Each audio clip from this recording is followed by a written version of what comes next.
Okay, my name is Alex Awiti. I work for the Aga Khan University. I think I want to start off with kind of reflecting on some of the earlier work, and in particular, Pedro Sanchez and Swaminathan, in a paper published in Lancet, I think in 2005, say that people are as healthy as their soils.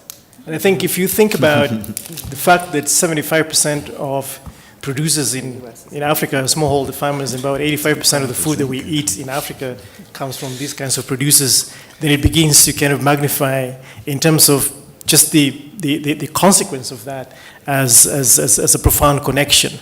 And so the way that I like to think about it is that I think we're given some of the comments coming from Anne and Francois, we're getting close to some kind of a unified understanding of nutrition systems.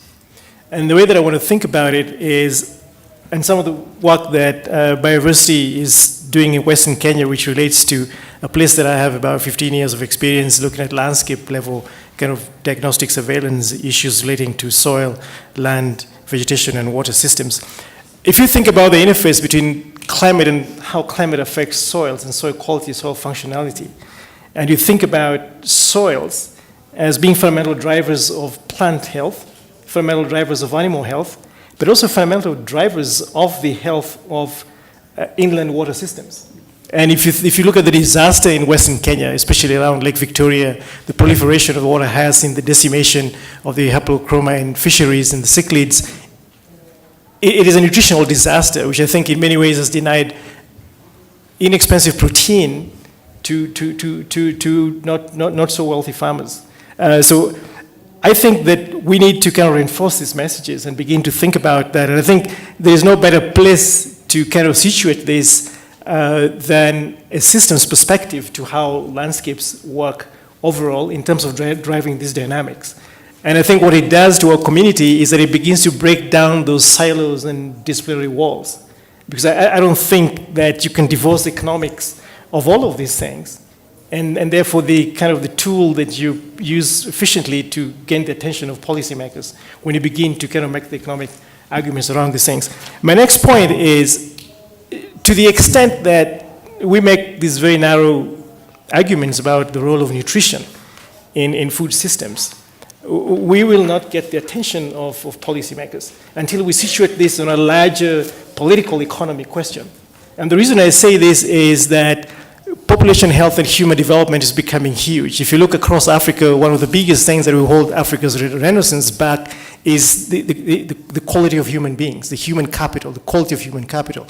And I say this because if you look at malnutrition as a critical driver of some of the huge problems with early childhood development, a lot of these things are based in the diets that these households are able to provide for their children. African governments are making a huge investment for the last 10 years on free primary education. Capability, learning outcomes in these kinds of systems kind of presupposes that kids are cognitively developed to be in the class. Now, some of the work that has been published in Uganda show that reading capability, for instance, and even capability in math is depressed by about 17%. If you look at kids who have a malnutrition background, have all of these signs like stunting, etc. So I think that African governments are wasting time and wasting money if we don't go back to these early childhood concerns.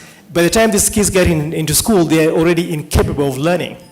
Now, if you look at that down as a potential for transmitting intergenerational poverty and decline in per capita human productivity and GDP decline, it is very difficult to see how these governments and these populations will get themselves out in a competitive global knowledge-driven economy.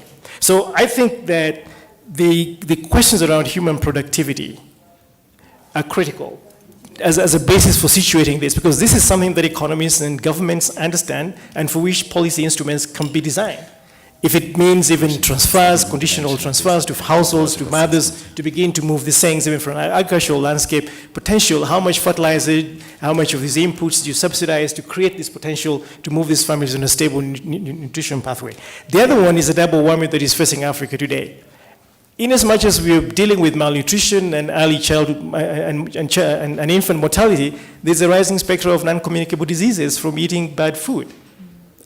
So again, to to think about this as something that will overburden the already fragile health systems in Africa makes a much more powerful argument to kind of begin to couple these things and say, you're going to deal with malnutrition at the same time as you deal with healthy foods and standards and education, and make sure that you're working with processes to make sure that the food that appears in the shelves in supermarkets is healthy for people to eat.